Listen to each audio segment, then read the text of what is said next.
A wonderful opportunity to come through to one of our sponsors, the Thoroughbred Group, and chat to them about a couple of stallions and two very noticeable stallions as well. John, you're the leading group in terms of marketing stallions and South African stallions, and there's been plenty of news regarding your stallions in the recent weeks.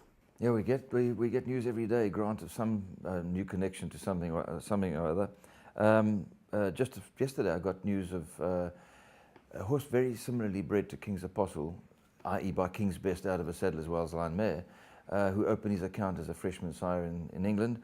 What about Carlo, a son of Creature won over a mile at Goodwood, and they rate this juvenile very highly because he's nominated to the Champagne Stakes, the Royal Lodge Stakes, the Dewhurst and the Racing Post Trophy, those Group 1 races.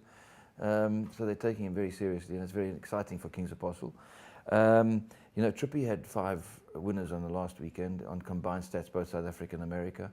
And of course, if you combine his stats for the last season, he actually produced more winners than any other sire in South Africa. So you don't see that on our sires list because runners overseas, unfortunately, are not credited here.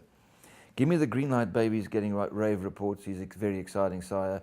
I saw Susan Kelmanson at the Breeders' Club meeting yesterday, and she was very excited about a beautiful colt, 3 parts brother to Pluck, that Team Valor horse that's now standing at Stud in Australia. But I'm getting incredible reports about his foals.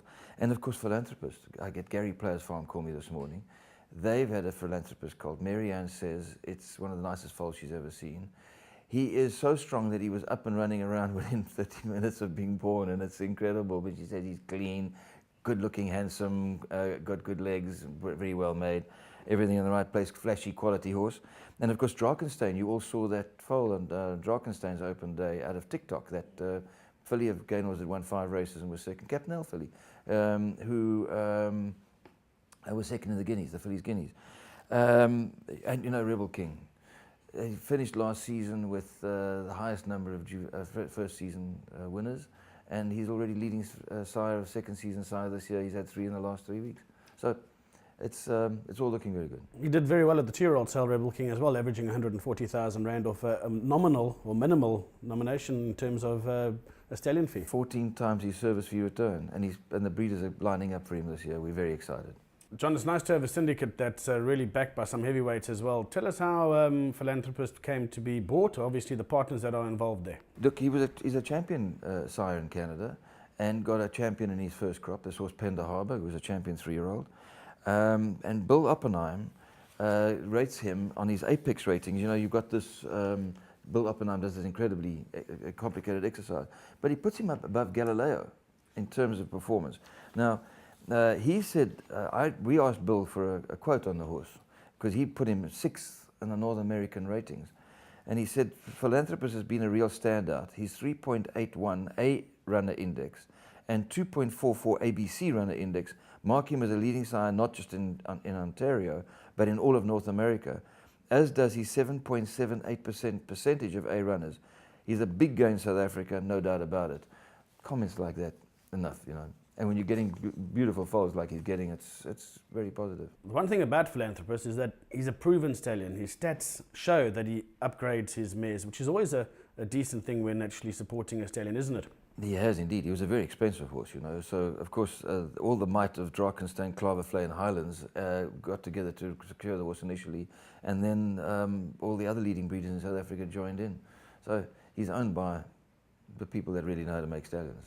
He's got some stock coming up on the Canadian Premier yearling sale as well. He's actually well represented there, and he's still very commercial in Canada too. Just tell us a bit about what's on offer. Oh yeah, there's new stats on that too. In fact, I've just got the catalogue from the Canadian Premier yearling sales downloaded this morning. The sale takes place on the Tuesday, the 3rd of September. In the select session, he has got the second highest number of yearlings on that select session. There are 25 on the select session. That's 13 colts and 17 fillies in between the 2 sessions.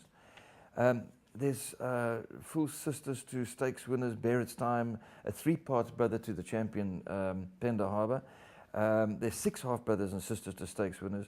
A colt from the family of Twice Over, that champion racehorse that stands at Klavervlei this year. A colt from the family of Our Table Mountain and Artie Schiller. On this sale alone, there are more yearlings than he produced in his entire first crop. And I'm looking at the way they present his stats in his catalogue. He's He's a good stallion. Very good stallion. Well, we saw him at Drakenstein. They had their Stallion Day just a week back, and Philanthropist was on display. He really has let down well, and he really is a magnificent looking horse, isn't he? He is, he's let down well. He's a tall, big, strong horse. Interesting thing about him, Grant, is that he's free of Northern Dancer. So you've got that wonderful Chris S. sire line, which is Roberto, and a horse that looks as good as that. We need a big, strong horse. We've got a number of mares that need the help of a big, strong horse. Captain L, Jalad, those great horses that were always used to help maiden mares. I'm not encouraging people to send in maiden mares, but he is a very nice, big, strong horse. Is he an easy horse to do matings with? He's easy to mate with some of the mares from South Africa? Brilliant, because that Roberto sire line is El Mufti, Captain L, Victory Moon, very successful sire line here. We know a lot, we know how to use it. He's out of a Mr. Prospector mare. But the best part about it is his female line is the same as National Assembly. So we've got a heck of a lot of that sort of lines, and we know how they work on pedigree-wise. We've just produced a little book called Affinities, and you can go down through the lines of all the broodmare sires in South Africa and work out which ones fit with him. He just ticks a whole bunch of boxes. And we haven't really got all the lines that he worked with in Canada, so, but you can trace those lines through, You mentioned in the preview that he's had some foals. Obviously, it is the height of the breeding season now. Just a couple of Philanthropist foals have been born. Tell us what the breeders have to say. Of the 5 that I've had report of, and it's still early days, they've only just started the breeding season, you'll see a lot more. Of the 5, I've seen 3 of them, tall, scopy horses just like him. He's stamping his stock, no question about it. One thing that's always nice as a breeder, when you're sending your mare to a stallion that you know has proven to upgrade his mares, you're taking a lot of the risk out, aren't you? And how? That's why they're so expensive when they're proven sires. You bring in a stallion. I have to tell you that the gene pool that he's going to get exposed to here, those champions that and top class stakes winners that he produced in Canada, I can tell you that there's a lot better brood mares than he's going to cover here. So he's going to be an upgrade sire here too. Future looks bright. Yeah, very good. I'm very happy about him. And he's getting, he got over 100 mares last year, and he'll get another 100 mares this year. The breeders are supporting him. When they get to the earning sales and they're big, strong horses they sell, and that's what South African buyers like, buy them by the pound, he'll produce them that way. They're going to be big, strong horses.